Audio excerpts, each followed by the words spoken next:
নমস্কার বন্ধুরা, মেনকা বেঙ্গলি হিসেবে আপনাদের স্বাগত। আজকে দেখুন আমি কোন রেসিপিটা নিয়ে এসেছি। এই দেখুন, আজকে আমি শোল মাছ নিয়ে এসেছি বাজার থেকে। এই যে মাছগুলো আমি ভেজে নিয়েছি। এই যে শোল মাছগুলো সব ভেজে নিয়েছি। এই যে আমি মশলা রেডি করে নিয়েছি। এখানে আমি জিরে, আদা আর কাঁচা লঙ্কা, লাল কাঁচা লঙ্কাটা বেটে নিয়েছি। এই যে তেল গরম হয়ে গেছে, তেলে এবার তেজপাতা দিয়ে দেবো। আর এই যে কালো জিরে ফোড়ন দিয়ে দেবো। এবার তেলের মধ্যে আমি পেঁয়াজ দিয়ে দেবো।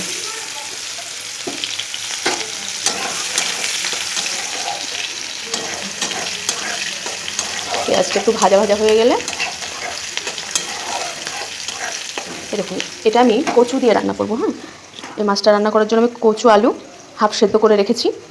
এই কচু আলুটা আমি পেঁয়াজের সঙ্গে ভেজে নেব ভালো করে।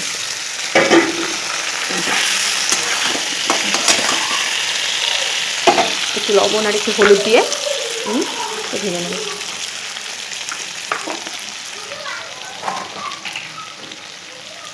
এই দেখুন, সামান্য একটু লবণ হলুদ দিয়ে আলু আর কচুটা ভালো করে ভেজে নিতে হবে। ভালো করে ভেজে নিয়ে তারপরে আমি ফিরে আসছি। এই দেখুন বন্ধুরা, আমি আবার ফিরে এসেছি।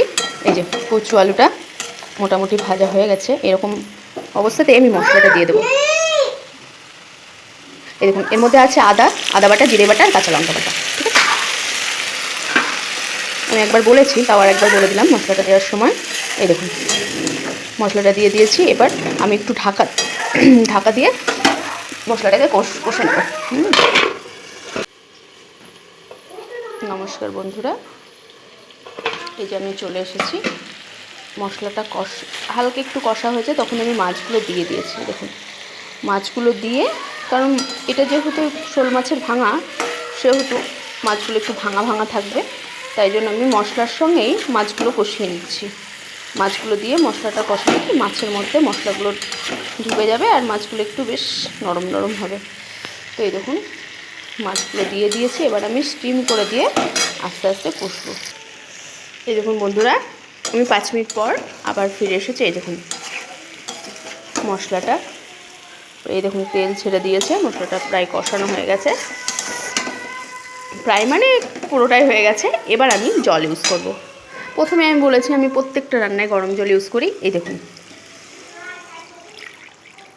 জল ইউজ করে দিলাম।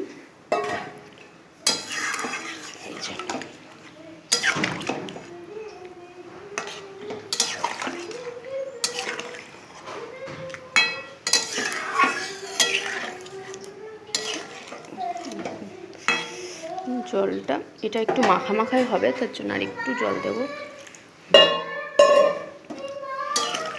জলটা দিয়ে এবার আমি ঢাকা দিয়ে দেব। এবারে ফুটতে থাকবে। জলটা দিয়ে দিলাম, এবার ঢাকা দিয়ে দিলাম।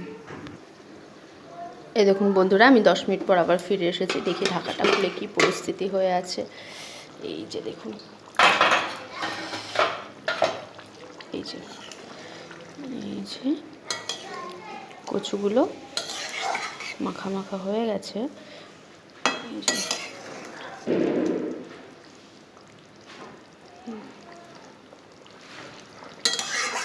আমি এই রকমই রাখবো, কারণ কচুতে না ঝোলটা টেনে নেবে। এবারে আমি একটু গরম মশলা দিয়ে দেবো, একটু গরম মশলার গুঁড়ো ছিটিয়ে দেবো। দিয়ে এটা আমি ঢাকা দিয়ে রেখে দেবো। এই যে হয়ে গেল। এবার আমি এটা ঢাকা দিয়ে রেখে দেবো। দেখুন কালারটা কেমন এসেছে, দেখুন।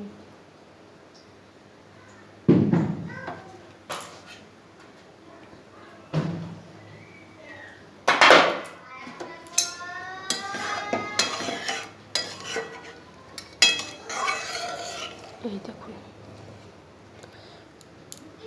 আমার কচু আর আলু দিয়ে শোল মাছের রান্না এই যে রেডি একদম। এই দেখুন,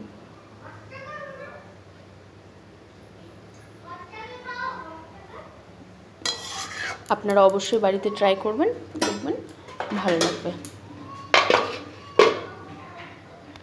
এই দেখুন বন্ধুরা, এবার আমি কড়াই থেকে এটাকে নামিয়ে নিয়েছি। দেখুন কালারটা কি সুন্দর এসেছে, তাই না? আমি কিন্তু শুকনো লঙ্কা ইউজ করিনি, কাঁচা লঙ্কা দিয়েই করেছি, কিন্তু লঙ্কাটা লাল ছিল তো। এই দেখুন